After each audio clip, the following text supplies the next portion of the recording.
आज हम देखने जा रहे हैं 2025 में रिलीज हुई एक बेहतरीन फिल्म जिसका नाम है क्रैकेन। यह मूल रूप से एक सर्वाइवल थ्रिलर मूवी है। एक बार सोचिए, अगर हमारी धरती पर अचानक कोई भयानक नरभक्षी राक्षस आ जाए और वो समंदरों पर कब्जा करके एक के बाद एक इंसानों का विनाश करना शुरू कर दे, तो उस वक्त हमारी धरती की स्थिति कैसी होगी। कुछ ऐसा ही होता है जब हमारी धरती के समंदरों के बीच अचानक ये भयानक राक्षस प्रकट होने लगते हैं और इंसानों को मारना शुरू कर देते हैं। लेकिन आगे क्या हुआ? क्या इंसान इन राक्षसों को हरा पाए? यही सब हम जानेंगे आज की इस फिल्म में। तो चलिए चलते हैं एक डरावनी समुद्री दानव की कहानी की ओर। कहानी शुरू होती है नॉर्थ पोल के एक स्थान से, जहां हम दो वैज्ञानिकों जूलिया और ऑस्कर को देखते हैं। वे दोनों मिलकर पानी के नीचे एक तरह का विस्फोट कर कोई रिसर्च कर रहे थे। लेकिन तभी उनके पास एक कॉल आता है जिसमें उन्हें एक बहुत बड़े तूफान की चेतावनी दी जाती है और जल्द से जल्द वहां से निकल जाने को कहा जाता है। इसीलिए वे दोनों अपना सामान पैक करने लगे हैं। इसी बीच उसी क्षेत्र के एक समुद्र के नीचे एक सबमरीन दिखाई देती है, जहां एक रिसर्च टीम समुद्र की गहराई पर अध्ययन कर रही थी।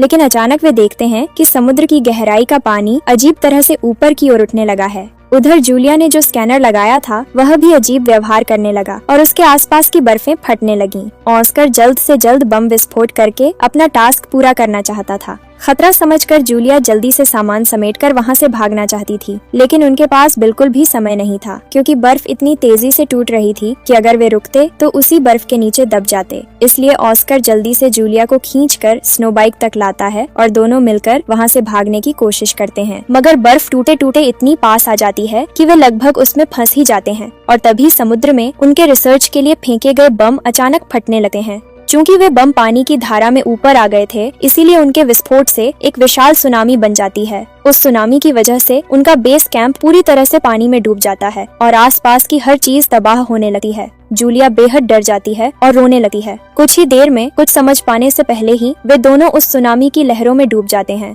उधर वही सबमरीन भी उस विस्फोट के स्थान के पास आ गई थी, जिससे उसकी दिशा पर असर पड़ता है और वह एक जोरदार झटका खाती है। पूरी सबमरीन हिलने लगती है। ऐसा लग रहा था जैसे अब वह फट ही जाएगी। अंदर मौजूद सभी लोग डर जाते हैं और अपनी जान बचाने की कोशिश करते हैं।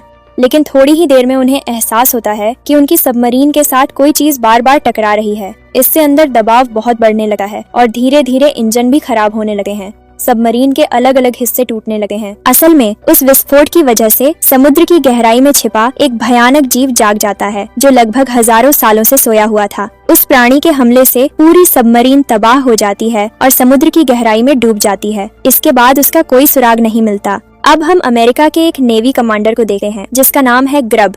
उसे एक नोटिस मिलता है जिसमें बताया जाता है कि उनका आखिरी मिशन जिस सबमरीन को भेजा गया था वह नॉर्थ पोल के बीच लापता हो गई है और उसका कोई पता नहीं चल रहा है।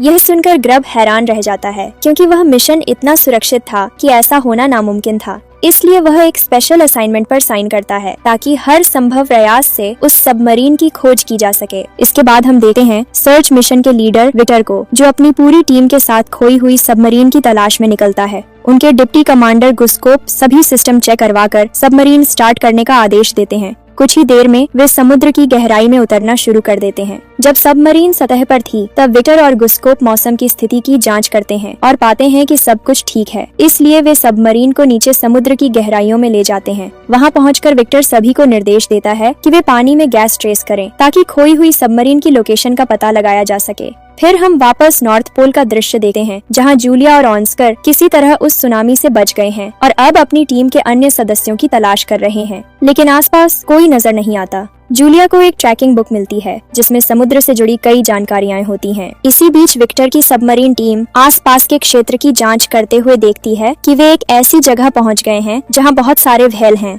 यह सबमरीन के लिए खतरनाक हो सकता है, क्योंकि इतनी गहराई में इतने सारे व्हेल का एक साथ होना सामान्य नहीं है। इसलिए किसी बड़े हादसे से बचने के लिए विक्टर सबमरीन को और भी गहराई में ले जाने का निर्देश देता है। लेकिन व्हेल के कारण सबमरीन को झटके लगने लगते हैं। तब विक्टर सायरन बजाने का आदेश देता है ताकि डरकर व्हेल दूर चले जाएं, और यह तरीका काम भी करता है। जैसे ही वे और नीचे जाते हैं, अचानक एक अजीब सी आवाज सुनाई देती है और कुछ ही पलों में जोरदार गर्जना होती है।